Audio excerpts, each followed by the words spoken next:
اور ایک وظیفہ سبحان اللہ و بحمدہ اللہم اغفر لی، یہ تین الفاظ ہیں۔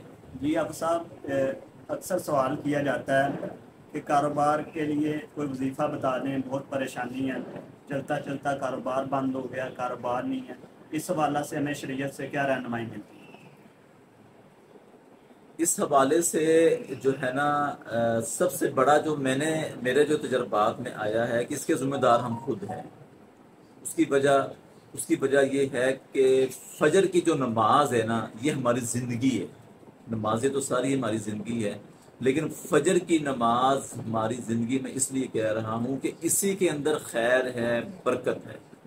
کیونکہ امام الانبیاء نے فرمایا نا کہ جو شخص فجر کی نماز کو ادا کر لیتا ہے، ٹھیک ہے نا، تو پھر وہ اللہ کی پناہ میں آ جاتا ہے۔ پھر ہر قسم کے جادو سے، جنات سے، ہر قسم کے انسانی شر سے، جنات کے شر سے اللہ بچا لیتے ہیں۔ اب ہمارا سب سے بڑا المیہ یہ ہے کہ ہماری فجر کی نماز نہیں ہوتی، ضائع ہم کر دیتے ہیں۔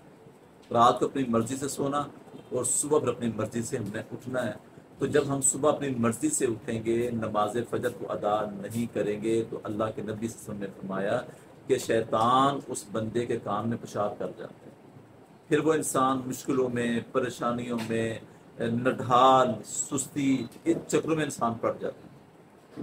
پھر اس کے بعد اگر کوئی شخص یہ کہتا ہے کہ جی الحمدللہ ہم تو نماز پڑھتے ہیں، الحمدللہ الحمدللہ، تو اس کے باوجود یہ معاملات بن جاتے ہیں، تو پھر اس کے لیے نظر بد کا سبب بن جاتا ہے، حسد کا سبب بنتا ہے، کہ جس کی وجہ سے کاروبار کے اندر پھر یہ رکاوٹیں پیدا ہونا شروع ہو جاتی ہیں۔ اس کے لیے سب سے پہلے اپنے ایمان کو مضبوط کریں کہ میرا رب رازق ہے، وہ رزق دینے والا ہے۔ اگر یہ مشکل یا پریشانی آ گئی ہے تو میں نے ان دعاؤں کا سہارا لینا ہے جو دعائیں مشکل، مصیبت، پریشانی کے وقت اللہ کے نبی نے ہم تک پہنچا دی ہیں، یا ان آیات کا ہم نے سہارا لینا ہے کہ جس کو پڑھنے کا حکم اللہ اور اللہ کے رسول نے دیا ہے، جس سے انشاءاللہ ہماری یہ پریشانیاں ختم ہو جائیں۔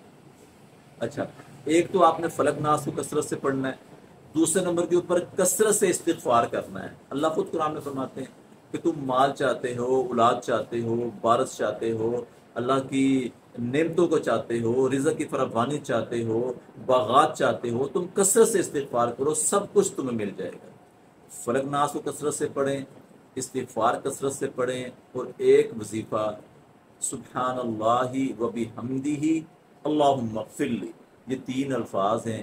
ایک تسبیح فجر کے بعد اور ایک تسبیح عصر کے بعد کریں، انشاءاللہ اللہ کی رحمت سے جو بھی کاروبار کے لیے پریشانی ہوگی اللہ تعالیٰ اس پریشانی سے نجات دے۔